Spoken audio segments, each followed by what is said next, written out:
Good morning student. कैसे हैं आप लोग? आशा करता हूँ आप लोग स्वस्थ होंगे, अच्छे होंगे और जीवन में अपने माता पिता का सम्मान आप लोग करते रहिएगा।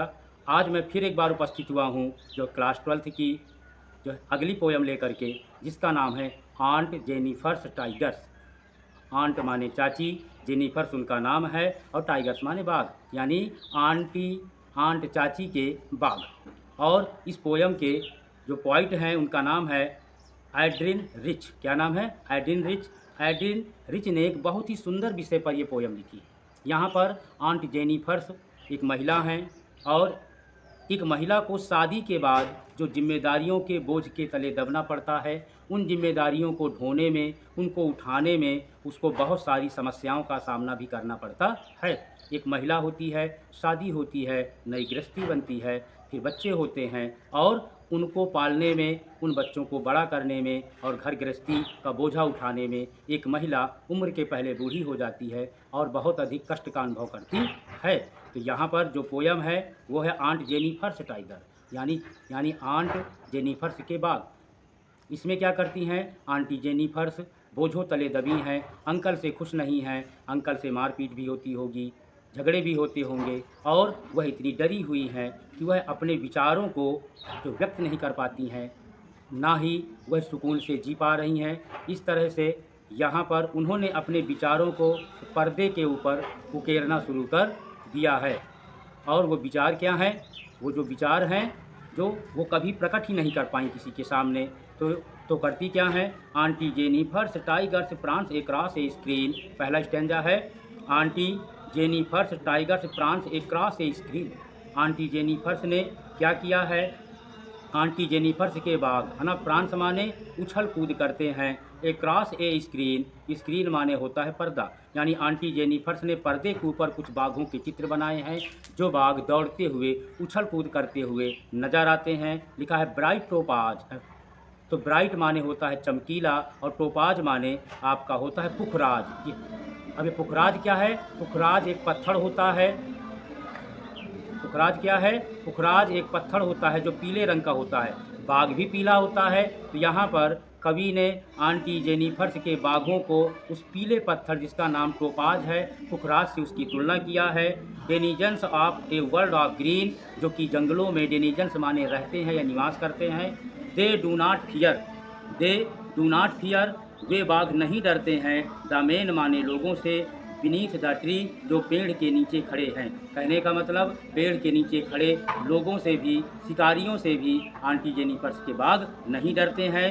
दे pace in sleek chivalric certainly, they माने वे, स्लीक माने दौड़ लगाते हैं, चिवालिक सर्टेनली माने सौरपूर्ण तरीके से, आत्मविश्वास के साथ। कहने का मतलब वो बाघ तो शिकारियों को या पेड़ के नीचे खड़े लोगों को नहीं डरते हैं और दौड़ते हुए चले आ रहे हैं। इस तरह से ये पहला स्टैंजा हुआ। दूसरे स्टैंजा में आंटी जेनिफर्स की स्थिति को बता रहे हैं पोइट। वो लिखते हैं कि जब आंटी जेनिफर्स उन बाघों को पर्दे पर बना रही है, ऊन के द्वारा उनकी कढ़ाई कर रही है, तो क्या स्थिति है? Aunty Jennifer's fingers, aunty Jennifer's के जो फिंगर हैं, फिंगर माने उंगलियां, फ्लटरिंग माने कांप रही हैं, थ्रो हर ऊल, हर माने अपनी, ऊल माने ऊन। आंटी जेनिफर्स जब ऊन को खींचती हैं कढ़ाई करने के लिए तो उनकी उंगलियां कांपती हैं। Find even the Ivory needle, Ivory needle माने होती है हाथी दांत से बनी हुई सुई। हार्ड टू पुल, हार्ड माने मुश्किल से, टू पुल माने खींचना।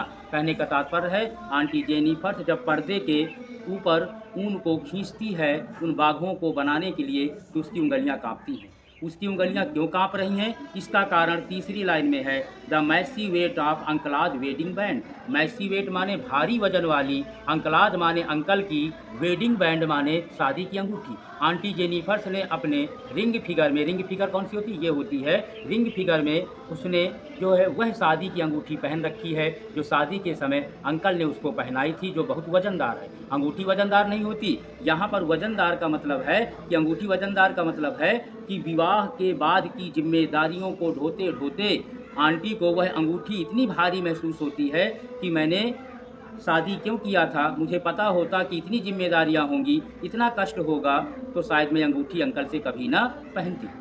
कहने का तात्पर्य कि हर धर्म में शादी के कुछ चिन्ह होते हैं महिलाओं के लिए। जैसे हिंदू धर्म में स्त्रियां मांग भरती हैं और जो है पैरों में भी बिछिया पहनती हैं, वैसे मुस्लिम धर्म में भी कुछ प्रतीक हैं। ऐसे ही आपके ईसाई धर्म में शादी के समय एक अंगूठी पहनाई जाती है जो शादी का प्रतीक होती है। अगर महिला उस अंगूठी को उतार के फेंक दे तो इसका मतलब उसकी शादी टूट गई, फिर वह उस पुरुष के साथ नहीं रहेगी जो उसका जो पति था। तो यहाँ पर अर्थ है the massy weight of uncle's wedding band.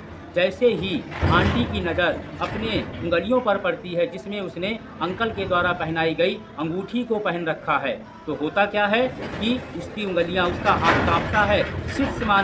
Seats heavily upon aunty Jennifer's hand, जो आंटी के हाथों की उंगली पर आज भी पड़ी हुई है या फंसी हुई है, क्या? शादी की अंगूठी। उस अंगूठी को देख करके आंटी अत्यधिक परेशान होती है और उसके हाथ कांपने लगते हैं। इस तरह से वह ऊन को नहीं खींच पाती है। तीसरे स्टैंजा में कवि यहाँ पर लिखते हैं व्हेन आंट इज डेड, जब आंटी मर जाती है, यानी कहने का मतलब कि आंटी जब मर भी जाएगी तो क्या होगा, her terrified hands will lie still ringed, तो उसके हाथों में तब भी वह अंगूठी पड़ी रहेगी। आंटी जब जिंदा थी तब जिम्मेदारियों के बोझों के तले दब करके परेशान थी। अगर आंटी मर भी जाएगी तो भी वह उस अंगूठी को पहने पहने ही मरेगी। लिखा है ordeal she was mastered bye, ordeal माने होता है कठिन अनुभव, सी माने वह, वाज माने थी, मास्टर्ड माने होता है नियंत्रित करना, यहाँ पर बाई माने के द्वारा। जिस अंगूठी के द्वारा अंकल ने उनको शादी रूपी बंधन में बांध रखा था, आंटी मर भी जाएगी तो वह अंगूठी उनके हाथ में वैसी ही की वैसी पड़ी रहेगी। आंटी ने न कभी जीते जी उस अंगूठी को उतारा, न मरने के बाद कोई उतारेगा। कहने का मतलब एक स्त्री की जब शादी हो जाती है तो जब तक जीती है वह तब तक जिम्मेदारियों को, बोझ को उठाती है। उन बोझों को उठाते उठाते एक दिन वह मर जाती है और अपने जीवन को समाप्त कर लेती है। तीसरे स्टैंजा में यही बताया गया when aunt is dead her terrified hands will lie still ringed with ordeal she was master, यानी यहाँ पर लिखा है ऑर्डियल माने कठिन अनुभव। आंटी ने जो जीवन में कठिन अनुभव प्राप्त किए, वो कठिन अनुभव क्या है, जिम्मेदारियाँ। आंटी अगर मर भी जाती है तो जो अंगूठी she was mastered by the uncle, जिस अंगूठी के द्वारा जो अंकल ने शादी के बंधन में आंटी जेनिफर्स को बांधा था, मरने के बाद भी वह अंगूठी उनके उंगली में उसी तरह पड़ी है। फिर भी उनके द्वारा जो बनाए गए बाघ हैं, the tigers in the panel that C made, the tigers माने बाघों को, इन द पैनल माने पर्दे पर, दैट सी मेड जिसको आंटी ने बनाया था। आंटी ने जिन बाघों को पर्दों पर बनाया था, विल गो ऑन प्रांसिंग, वह लगातार उछलते रहेंगे, प्राउड गर्व महसूस करेंगे, अनअफ्रेड किसी से नहीं डरेंगे। आंटी मर भी जाती है तो उनके द्वारा बनाए गए जो पर्दे पर बाघ हैं, वह बाघ हमेशा वैसे ही उछलते रहेंगे, वैसे ही कूदते रहेंगे, वो किसी से नहीं डरेंगे। कहने का तात्पर्य ये है कि आंट जेनिफर्स के द्वारा बनाए गए जो बाघ हैं वह उनके मन का क्या है, उनका एक विचार है कि काश मैं भी किसी से ऐसे न डरती, मैं भी जीवन को हंसी खुशी खेलते हुए उछलते हुए बिता देती, लेकिन वो ऐसा नहीं कर पा रही हैं क्योंकि वह जिम्मेदारी की बोझ के नीचे दबी हुई है। इस तरह से यह पोयम भी आपकी समाप्त होती है। मैं आशा करता हूँ कि यह पोयम आपकी समझ में आ चुकी होगी और यह पोयम भी आप लोग ध्यान से, मन से देखें, पढ़ें और समझें। जो समझ में ना आए आपको उसको कमेंट में लिखें, मैं आपको फिर से समझाऊंगा। और ऐसी ही पोयम पाने के लिए जो आपका ही चैनल है द्विवेदी इंस्टीट्यूट, उसको लाइक करें, सब्सक्राइब करें और शेयर करें।